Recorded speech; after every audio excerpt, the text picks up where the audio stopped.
Friends, indeed, we are continuing our exploration of stewardship and our appreciation of the past, present, and future. And whereas we focused more on the past last Sunday, this Sunday, I invite you, I implore you, I urge you, appeal to you to focus on the present today. That is to look at who we are as church today. Paul does that with these folks who are the church in Rome, the Christians who have been seeking to follow in the way of Jesus at that time and in that place.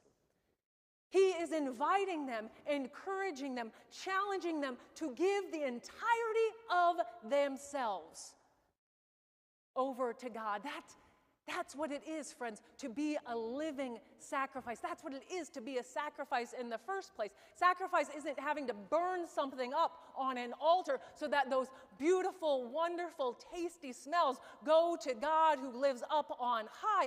Sacrifice is giving something to God wholly and fully to make it the other kind of holy.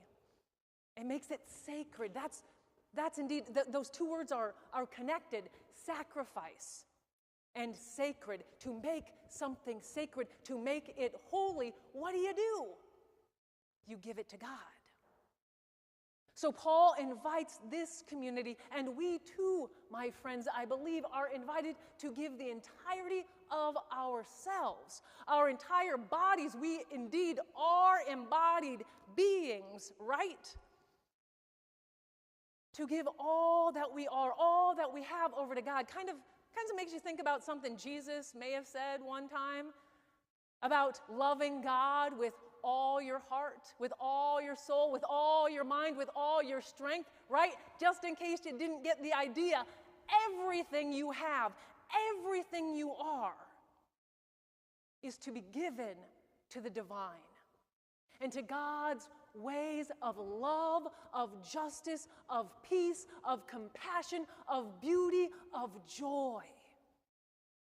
Everything.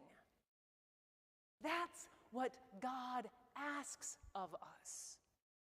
And that's what Paul is inviting this community to do. And he reminds them that they can't do it all alone. At least that's some of the message I'm discerning from this text today, this week, in this time, and in this place. He invites them to think soberly, to think thoughtfully about their gifts. Not to think of themselves more highly than they ought, not to rank themselves and discern that some are better than others, but each and all of us have a place. Each and all of us have tremendous gifts. I didn't want to say it out loud while my son was saying it over here because he was sharing some of the bodily gifts. He said butt crack as a gift, okay? I thought there would be too many giggles up here and I wouldn't be able to contain them. They're hard enough to contain anyway, the children, because they have so much energy. That is one of their gifts. But friends, indeed, that is a gift that we have, right? That is a gift of the body. Paul talks a little bit more about those kinds of gifts in 1 Corinthians when he's talking about the body. But we all have different gifts. We don't all have the same functions. We can't all do it by ourselves. Some of us might try. Sometimes our society tries to get us to believe we can go it on our own, doesn't it? We have this message that is put out over and over and over about how we are to be self-sufficient. We're supposed to be able to do everything on our own. We don't need other people. And if you need somebody, it's shown as a vulnerability, as a weakness, as an undesirable trait. But Paul reminds us here, we all have different gifts. And none of us can go it alone. We are each and all intimately connected to one another. Indeed, he says, we are members of another, of each other. We are a part of each other. We have to do it together. And again, he invites us to consider what our gifts might be. The beauty, the blessings that God has shared with us. How we might be able to contribute to that whole together. To be thoughtful and to live it fully. He said, if you can teach, what should you? You should teach, right? If you can prophesy, well then prophesy. If you can preach, then preach. If you can do this thing, do the thing. Understand who you are. Come to know who you are wholly and fully. Yes, we are as a body. We are connected one with another, and we are still members. It's a both and thing here. We are individuals, and we are part of a whole.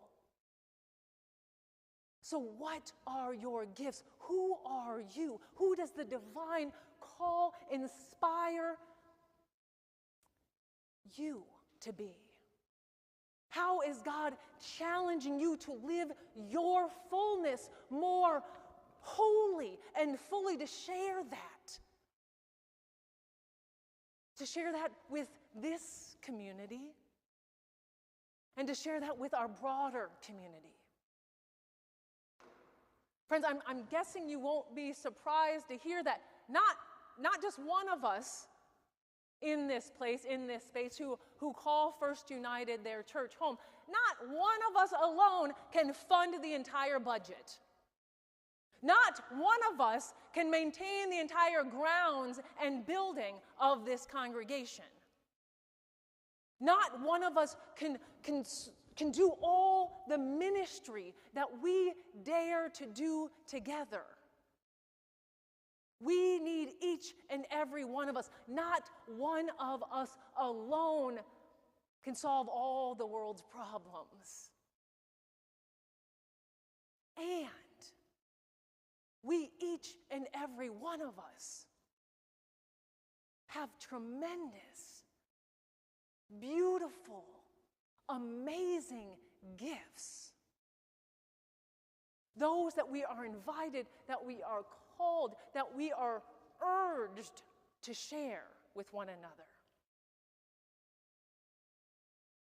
So friends, as we engage in this time of consideration, as we engage in this time of deliberation, thinking about how we will share our gifts specifically with this congregation, let us include a time of assessment. What indeed are the gifts that we have? What are you good at? What do you love to do? And we've done various surveys on this, right? Some of you may even remember over a year ago when we had little bulletin boards up here, or poster boards up here, and you gave gifts of the head, the hands, and the heart, right? Well, I don't remember all of those. I have them all written down. I have them all in my closet, actually. Remember those gifts, but even more recently, we did a survey. Some of us participated in a survey that is a part of the Thriving Congregations grant that we're participating in, to say, what gifts do you bring? What talents do you have to share? So I'll remind some of you, and actually I was kind of blown away and was shocked a little bit, surprised about some of the gifts that you all shared and that we have as a congregation. A third of the people who responded, a third of us, say that we have the gift of administration. We have the gift of finance. Another third, well, maybe some of you have the same gifts. Some of you are multiply gifted, which is beautiful and wonderful and not surprising. We have gifts of hosting events, over a third of us. We have gifts of cooking and preparing meals, a third of us. We have the gift of music, at least a third of us.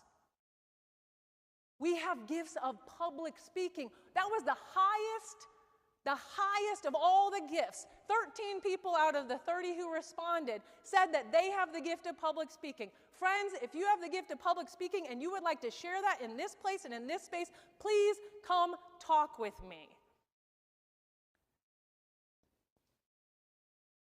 Friends, a third of you, again, have the gift of teaching. Those are just the top gifts that were shared. You all are a tremendously gifted community, tremendously gifted individuals, and just think what we could do, what we are capable of, if we bring those gifts together. If we are honest and don't diminish some of the gifts that we have, because we do have a tendency to do that as well. If we don't diminish our gifts, and if we are not arrogant about our gifts, but we are simply honest about our gifts,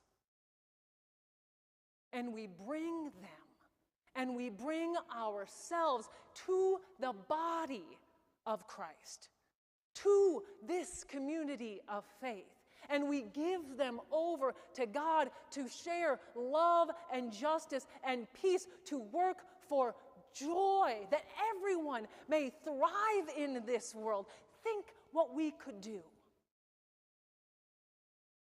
Indeed, we are going to be invited to think a little bit together after the service about how we might bring some of those gifts together to meet some of the needs our community is encountering right now. Kim mentioned with regard to the disruption of SNAP, but think also about how expensive childcare is, and people are stopping sending their kids to receive childcare because it's so expensive these days. Thinking about the wider gifts, the wider needs of our community. We will be invited to consider what gifts we have collectively, corporally, as a body. Because when we work together, when we bring those gifts together, when we realize and acknowledge that we are part one of another, yes, in here, but I will expand Paul's metaphor to include the entirety of existence. We are deeply and intimately connected with the whole that exists. When we bring that together and we seek to discern what is good, what is acceptable, what is perfect, that is what is God's will, what is God's way. Friends, we can be a part of shifting this world, of moving these communities, of transforming our lives and the lives of our communities so that they may abound more in joy and peace. Friends, I'm going to leave you now for a moment of reflection. I invite you to begin considering your gifts, being honest about your gifts. Again, do not push them to the side because you don't think they're worthy, because they are. And do not elevate them too high to think that you can do all these things on your own, because you can't.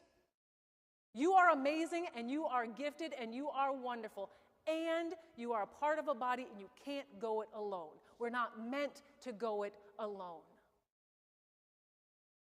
Friends, let us consider what our gifts are, what our individual gifts are, and yes, what our communal gifts are, and how the divine is inviting and inspiring us to utilize those gifts, to share those gifts,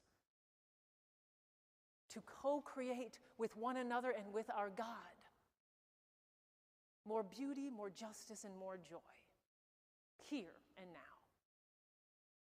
Friends, let us be together now for a moment of quiet. Let us be together now for a moment of reflection. Let us be together now for a moment of pause.